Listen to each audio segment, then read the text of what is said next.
함께 살펴볼 하나님 말씀은 열왕기하 10장 18절부터 31절까지 말씀입니다. 예후가 뭇 백성을 모으고 그들에게 이르되 아합은 바알을 조금 섬겼으나 예후는 많이 섬기리라.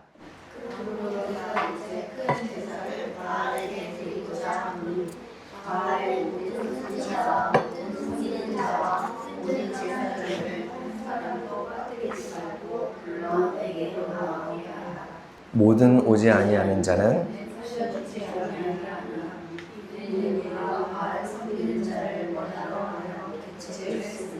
예후가 바알을 위하여 대회를 거룩히 열라하매 드디어 공포되었더라.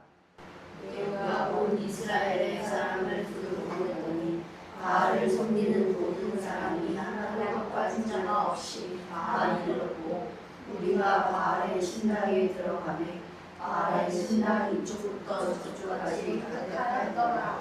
예후가 예복 맡은 자에게 이르되 예복을 내다가 바알을 섬기는 모든 자에게 주라 하매 그들에게로 예복을 가져온지라. 예후가 레갑의 아들 여호나답과 더불어 바알의 신당에 들어가서 바알을 섬기는 자들에게 이르되 너희는 살펴보아 바알을 섬기는 자들만 여기 있게 하고 여호와의 주는 하나도 여기 너희에게 있지 못하게 하라 하고 무리가 번제와 다른 제사를 드리려고 들어간 때에 예후가 80명을 밖에 두며 이르되 내가 너희 손에 넘겨주는 사람을 한 사람이라도 도망하게 하는 자는 자기의 생명으로 그 사람의 생명을 대신하리라 하니라.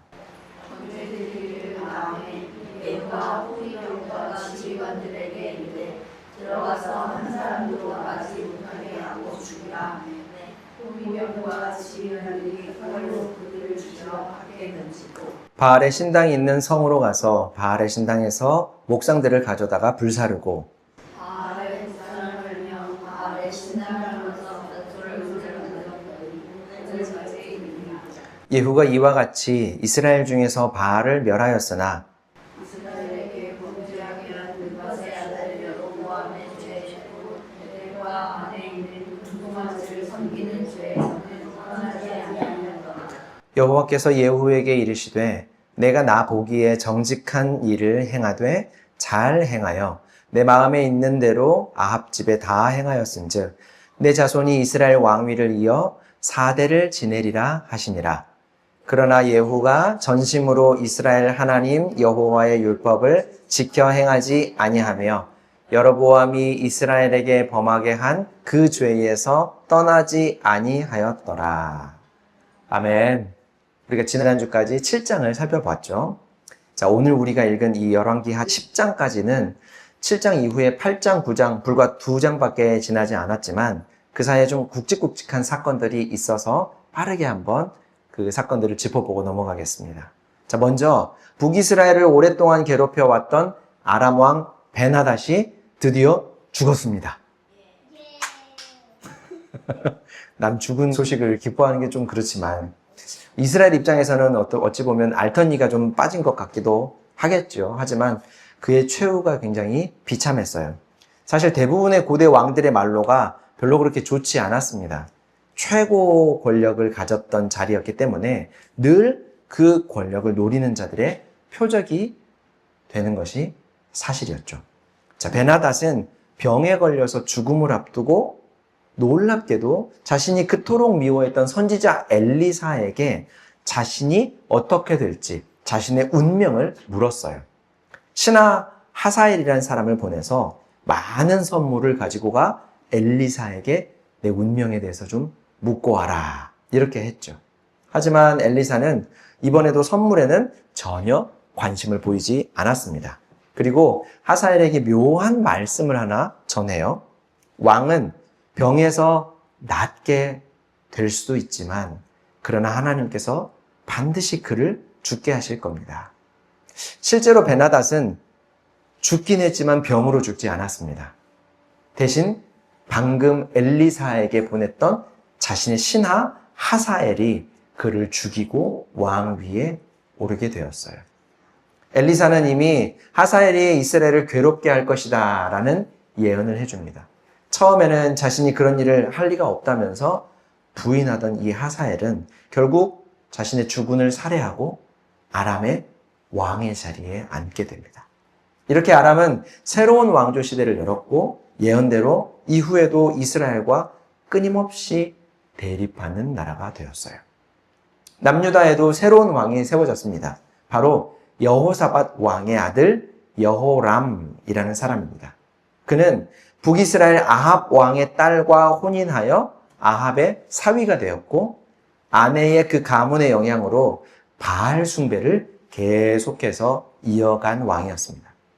그 뒤를 이어서 아들 아하시아라는 사람이 왕이 되었는데 역시 이 아하시아 왕도 부모의 영향으로 바알 숭배를 계속해서 했습니다.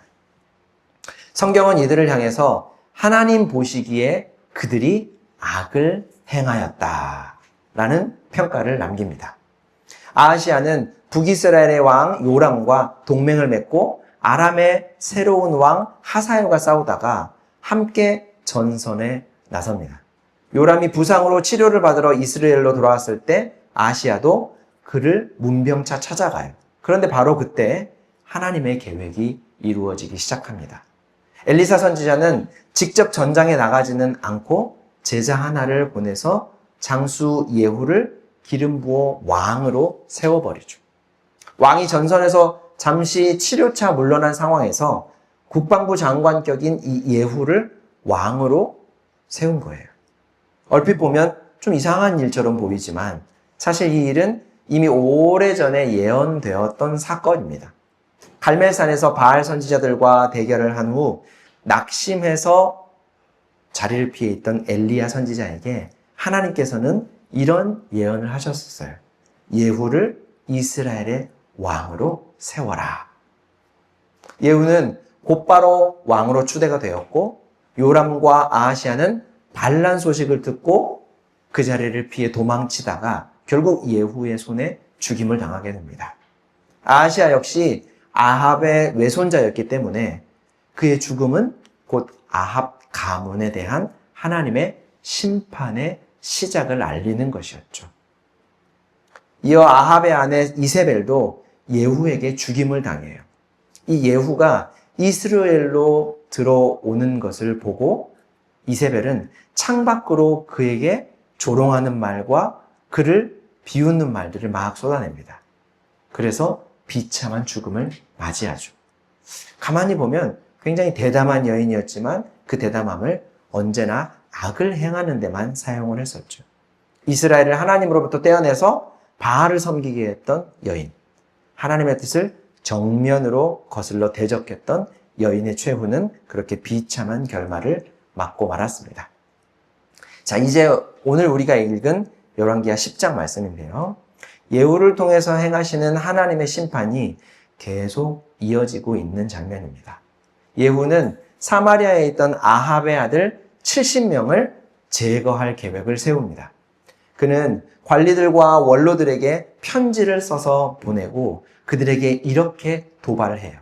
너희가 아합의 아들들 중에 가장 뛰어난 자를 왕으로 세워서 지금부터 나를 대적하여 싸워라. 이미 요람과 아하시아가 무기력하게 죽은 사실을 익히 알고 있던 관리들과 원로들은 예후의 이 편지를 받고 겁에 질렸습니다. 그래서 예후에게 서둘러 갑신을 보내요. 우리는 이미 장군의 신하들입니다. 다른 왕은 절대로 세울 계획이 없습니다. 이제 우리에게 명령만 내려주십시오. 그러자 예후는 다시 편지를 보내서 이렇게 명령합니다. 좋다. 그렇다면 너희가 모시고 보호하던 아합의 아들들을 오늘 일제히 죽여서 그들의 시체를 나에게 보내라. 관리들과 원로들은 자신들이 보호하던 아합의 아들들, 곧 왕위를 이을 70명의 후계자들을 그 명령을 받고 모조리 죽여서 예후에게 보냈습니다. 참혹한 학살의 현장이었죠. 여러분, 전 세계 어느 나라 역사를 살펴보아도 이런 비슷한 경우는 사실 어렵지 않게 찾아볼 수 있어요. 조선시대에 을사사화라는 사건이 있었는데 권력 다툼 속에서 한쪽 가문이 역모로 몰리면서 역모로 몰린 그 가문의 남자들은 모두 다 처형을 당하고 여인들과 그들의 자녀들까지 멸문지화를 당했죠. 가문의 사람들이 모두 죽임을 당한 것이에요. 어느 시대, 어느 나라든 이런 비극적인 권력 투쟁은 있어 왔어요.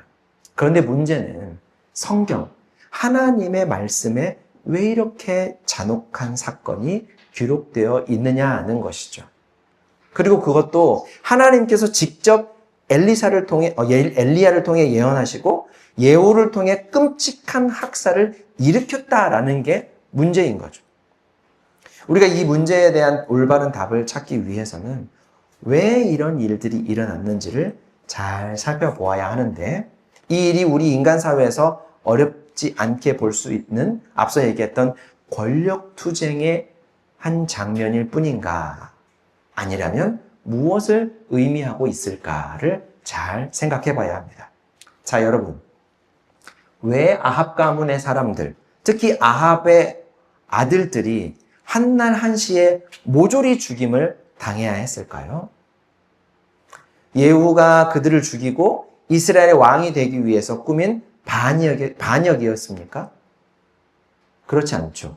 우리가 열왕기상 말씀부터 계속해서 살펴보지 않고 그저 오늘 본문만을 읽는다면 그런 오해를 할 수도 있겠지만, 아합 가문의 사람들, 아합의 왕위를 계승할 후계자들 70명이 모조리 죽임을 당하고 아합의 가문이 몰락하게 된 데에는 바알 숭배를 자행한 아합 왕과 그의 부인 왕비 이세벨에게 근원적인 이유가 있었다라는 거예요.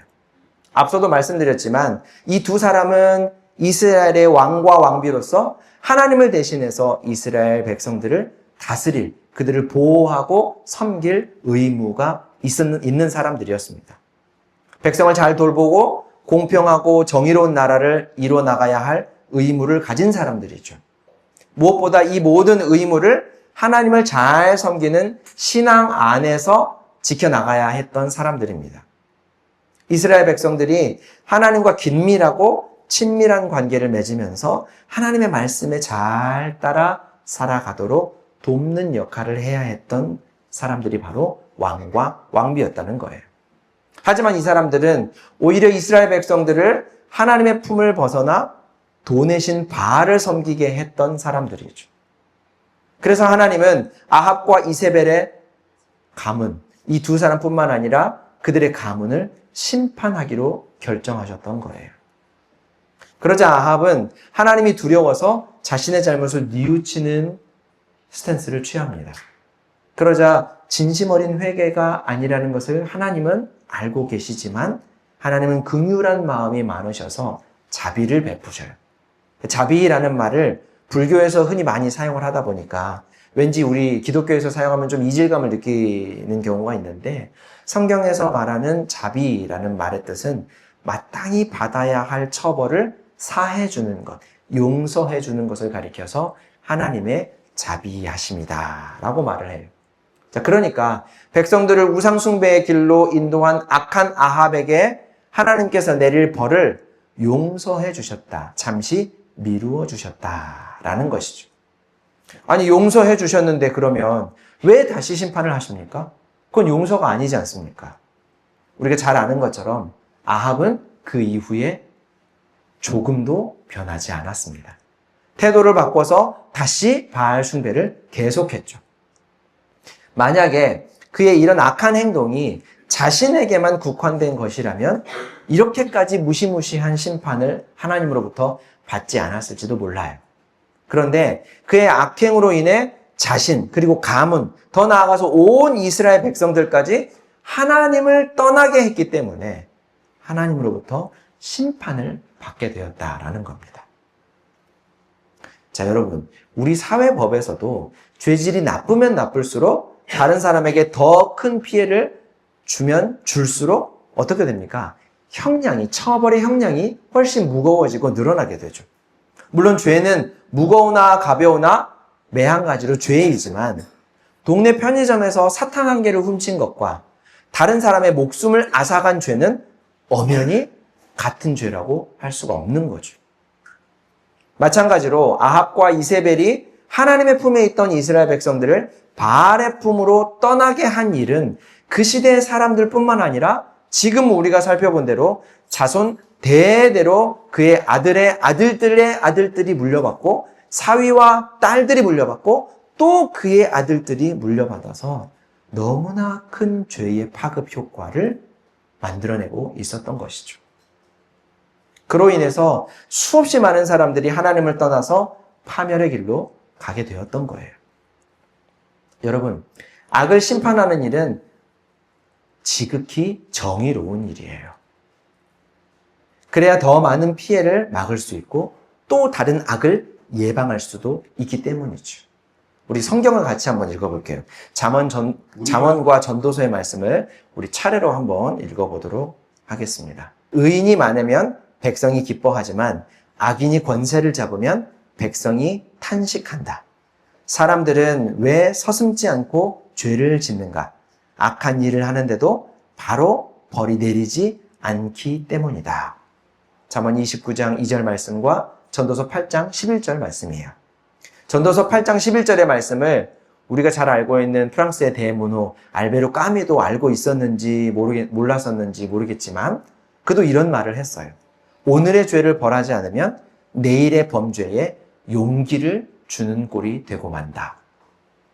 하나님은 엘리사를 죽이러 왔던 아람의 군사들까지 죽이지 않고 호의를 베풀게 하셨던 분이시고 원수까지 사랑하라고 말씀하시고 실제 원수 관계가 됐던 우리를 위해 자기 아들까지 내어주시는 사랑을 보여주신 분이시지만 동시에 하나님은 정의를 시행하지 않아서 더 많은 사람이 더 큰 피해를 입게 되고 죄에 대한 처벌이 시행되지 않아서 더 많은 사람이 죄를 서슴지 않고 짓는 일을 절대로 용납하실 수 없는 정의롭고 공의로운 하나님이십니다.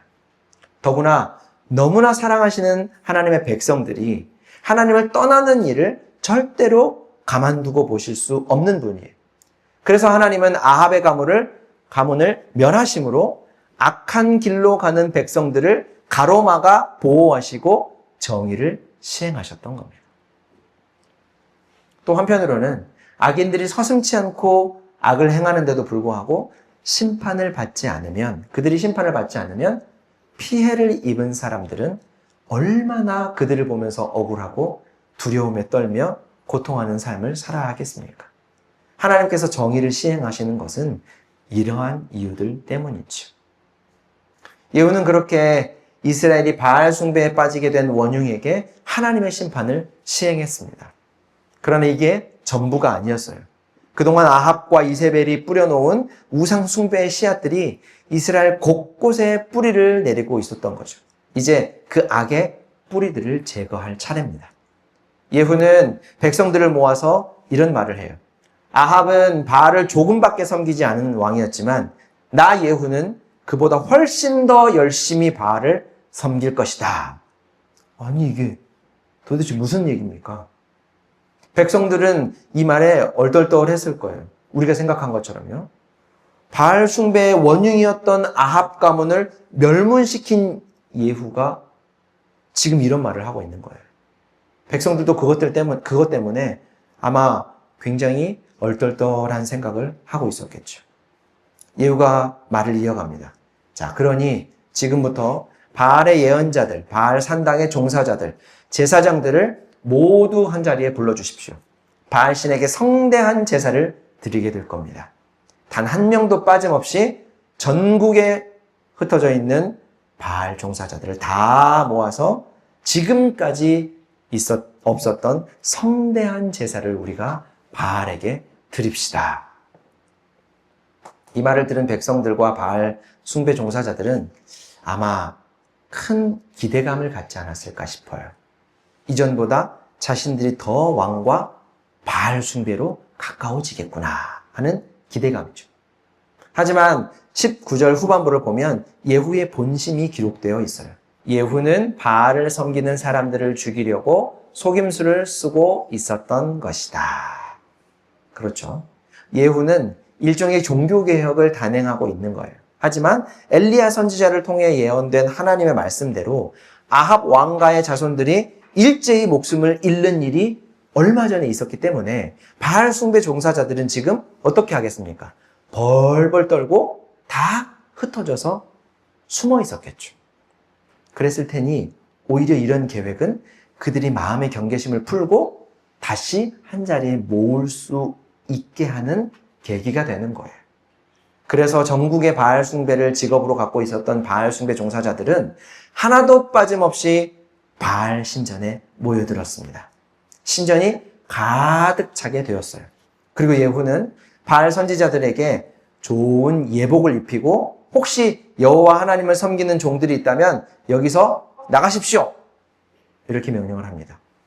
바알 선지자들에게 좋은 예복을 입혀주면서 이런 얘기를 했으니 아마 아무런 의심 없이 오히려 바알 선지자들의 종사자들은 어깨가 으쓱해졌겠죠. 그렇게 바알을 위한 제사를 시작하자 예후는 신전 밖에 미리 준비시켜 두었던 80명의 군사들을 포진시켜 놓고 그들에게 명령을 내립니다. 지금부터 내 말을 명심해라. 이 사람들을 모조리 죽여라. 만약 한 사람이라도 놓치는 자가 있다면 그가 놓친 사람의 목숨을 대신해야 할 것이다. 그 자리에 있던 바알 숭배 종사자들은 아합 가문의 자손들처럼 한날 한시에 모조리 다 처형을 당하고 말았습니다. 예후는 바알 신전의 우상들을 다 밖으로 끄집어내서 한자리에서 모조리 다 불태워 버렸어요. 또 바알의 신전을 화장실로 만들어 버렸다고 성경은 기록합니다. 우상 숭배로 이스라엘의 악취를 풍기던 곳이 정말로 더러운 오물과 배설물로 가득 찬 악취의 장소가 되어버린 것이죠. 사람들은 모두 알 겁니다. 이제 앞으로는 저곳이 바로 바알의 신전이 있던 자리다. 바알 선지자들이 한날 한시에 저기서 목숨을 잃었고 그 이후로 저 신전은, 저 우상 숭배의 장소는 화장실로 바뀌게 되었다. 우리도 다시는 그 길로 가지 말아야 한다. 자손 대대로 기억할 수 있도록 이런 역사의 이정표를 만들어 놓은 거예요. 예후가 한 일을 보면 그의 결단과 실행력이 대단해 보이죠. 엘리사 선지자가 보낸 그의 제자로부터 왕으로 임명을 받고 나서 한치의 망설임도 없이 하나님의 뜻을 신속하게 행하기 위해 세를 규합하고 하나님의 뜻을 받들었던 거예요. 이스라엘의 하나님의 정의를 시행하고 바알 숭배의 뿌리를 뽑기 위해서 신속하게 움직이고 지혜로운 전략까지 쓰는 사람이었던 거죠. 하지만 그도 부족함이 없지는 않았습니다. 10장 28절과 29절 말씀 우리 같이 한번 읽어볼게요. 예후는 바알 종교를 이스라엘로부터 쓸어버렸다. 그러나 예후는 베델과 단에 세운 분통화까지 전혀 이스라엘과 야곱의 문제를 지키게 한 느바의 아들 여로보암의 죄로부터 완전히 돌아서지는 못하였다. 예후가 이스라엘에서 바알 종교는 모두 다 깨끗하게 쓸어버렸지만 여로보암의 죄에서는 완전히 돌아서지 못했다라고 하죠. 자, 그러면 여로보암의 죄는 무엇일까? 아합 왕 이후로 그를 따라 바알을 숭배했던 왕들은 아묵의 왕이 아합 가문의 길로 행하고 아합의 뒤를 따라 하나님 앞에서 악을 행하였다. 이런 말로 성경이 그들의 잘못을 고발하고 있는데요. 아합이 도입한 바알 숭배는 여호와 하나님을 섬기는 신앙과 엄연히 다른 이방 종교의 신앙이었다면 여로보암의 죄는 유사 종교, 여호와 하나님을 섬기는 법을 교묘하게 바꾼, 그래서 지금 우리 표현으로 하자면 이단 신앙을 말하는 거예요. 여로보암은 솔로몬 왕 사후에 이스라엘이 남과 북으로 나뉘었을 때 북이스라엘의 초대 왕이 여로보암입니다. 그는 북쪽 이스라엘 사람들이 하나님께 제사하기 위해서 남쪽에 위치한 예루살렘 성전에 드나드는 것을 굉장히 불안해했어요.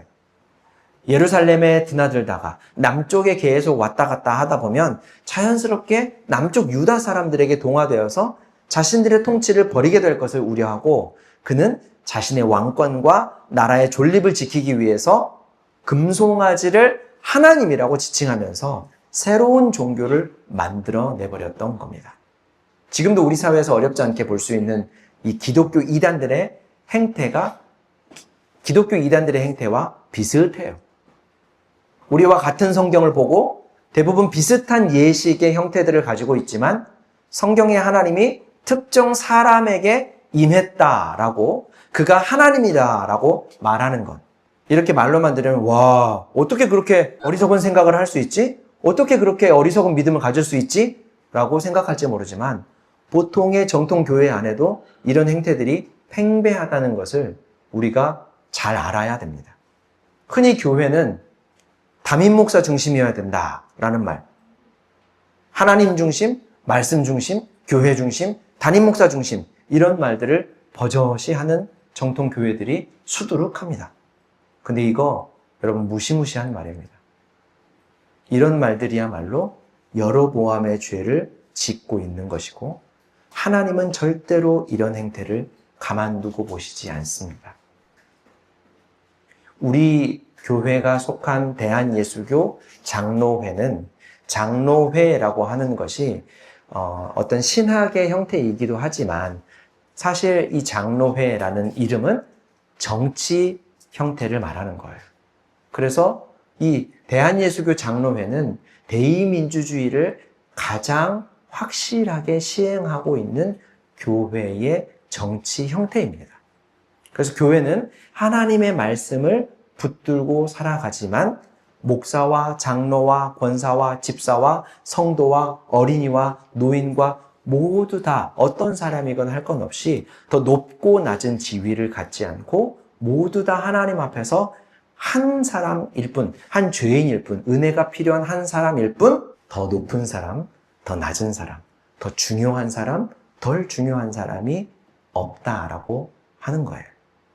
바울 숭배를 이스라엘에서 싹 쓸어버렸던 예후였지만 여로보암의 죄는 말끔히 처리하지 못했다고 하죠. 하지만 사람은 누구나 완벽한 사람은 없죠.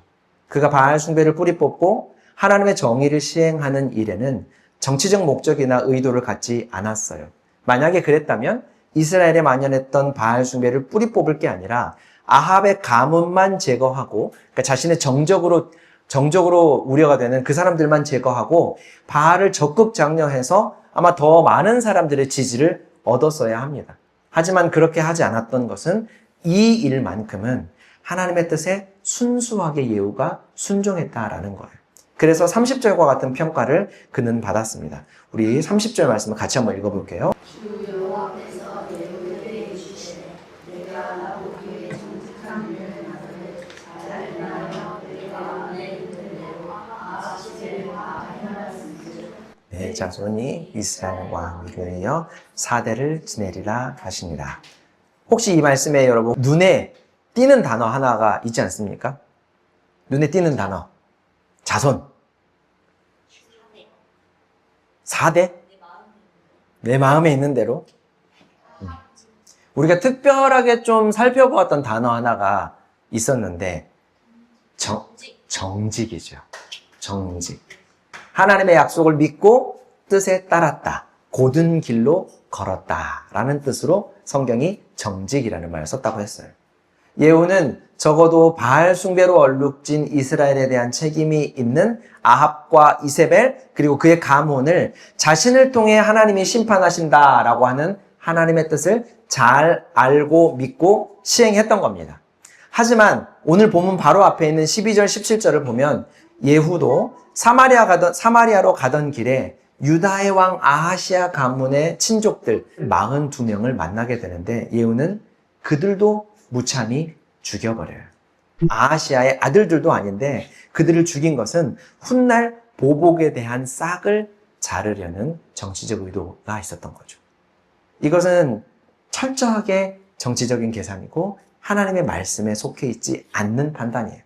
그래서 예후 가문의 4대까지 왕위를 지켜주시겠다라고 했던 하나님의 약속은 우리가 이전에 살펴보았던 다윗에게 주신 영원한 왕권에 대한 약속과 비슷하지만 그 내용이 좀 달라졌죠.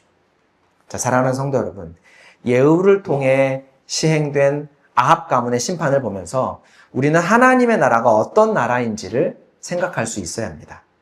하나님의 나라는 정의가 시행되는 나라예요. 불의한 이들이 심판을 받지 않고 떵떵거리면서 살아간다면 그로 인해 얼마나 많은 사람들이 고통을 당하고 억울한 일을 당하겠습니까?